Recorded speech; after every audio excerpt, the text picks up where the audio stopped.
go now to our senior reporter, Ayesha Ismail, who's been out in the very hot sun for the majority of the day. In fact, you've been out for the whole week, Ayesha, and what I like about what coverage you've been bringing to us is how you've been getting the reaction from just the ordinary person in the street, because that's really who the Arch would have wanted to have given a voice to. Exactly, Annika, and while we've been speaking to people, close friends of the Arch, and we covered that Desmond and Leah Intellectual Property Trust event yesterday, where we heard from Dr. Alan Bussack as well as from Mary Robinson, Graça Marshall. It is very important to hear the voices of just ordinary people, because they are the people that the Archbishop also reached out to. And just having spoken to people who were standing in the long queue waiting to go into the cathedral to pay their respect, they were talking about the love that the Archbishop has given to them, and also, the fact that while the Archbishop was not from Cape Town, when he arrived in Cape Town, the mother city embraced him and he opened his heart to the people of Cape Town. And I guess the one person was saying to me, we had Madiba here with us for many, many years, and then we had Archbishop Desmond Tutu, who also came to Cape Town and settled here and is now going to be laid to rest here in Cape Town. And as we know that tomorrow, starting at 10 o'clock, the funeral service will begin and his ashes will be interred inside St. George's Cathedral. But Annika, just to tell you what's going to be happening later today, at 5 o'clock there will be a church service which will be open to the public, I'm told.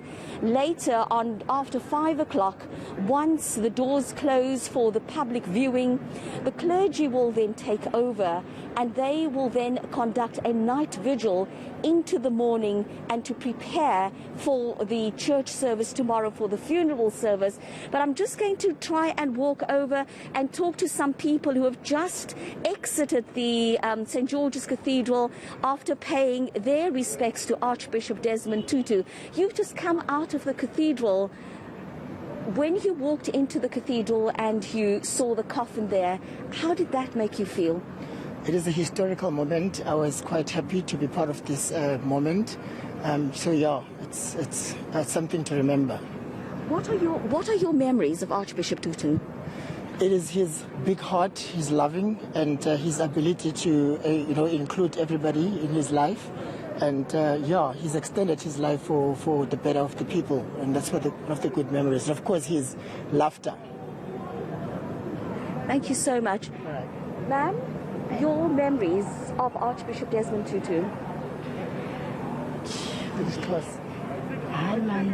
She's not well. You're not feeling well, ma'am? Yeah, I'm not feeling well. Okay, that's fine. You're a bit overwhelmed and emotional? Joe, I love him. He Not well. Okay, that's all right. Thank you so much, ma'am. Annika, just talking to the lady that's just come out of the cathedral, and she's saying that she loved him so much and she's just too emotional to verbally express herself. But as I said, I've spoken to several people going into the cathedral, coming out of the cathedral, and just the outpour of love for this man. And again, people saying how blessed we are to have had him 90 years old. And now finally, a lot of people are saying that his time has now come to rest in peace. But of course, we are saddened by the loss of Archbishop Desmond Tutu. Yeah, we are indeed very saddened by it. It was quite a moment, just remembering the contribution that he made during the 1980s, the stalwart that he was. So my wish and my desire and my hope for Archbishop Tutu is to rest in peace, Tata. You have run a good race, and thanks for your incredible contribution. Ma'am, your memories of Archbishop Desmond Tutu? That was very much in the 1980s, pretty much when the UDM started coming to power, etc. And also just the stand that we took. I mean, I remember myself being on a high school bench in 1985, 86. So it's a saddened loss for South Africa, and something we'll remember. And it's just, you know, sometimes we have to educate the younger generation to also know the sacrifices that have been made by our forefathers to bring where we are today. Thank you so much for your time, ma'am.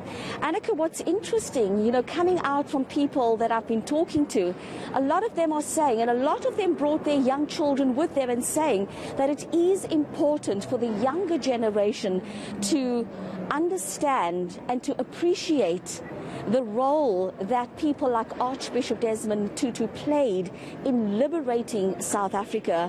A lot of young people often just dismiss that, and that is why it is important for younger people to know the history and also to put our history into context. And I think just also I had an opportunity to listen to some of the part of your conversation that you had with Ryland Fisher.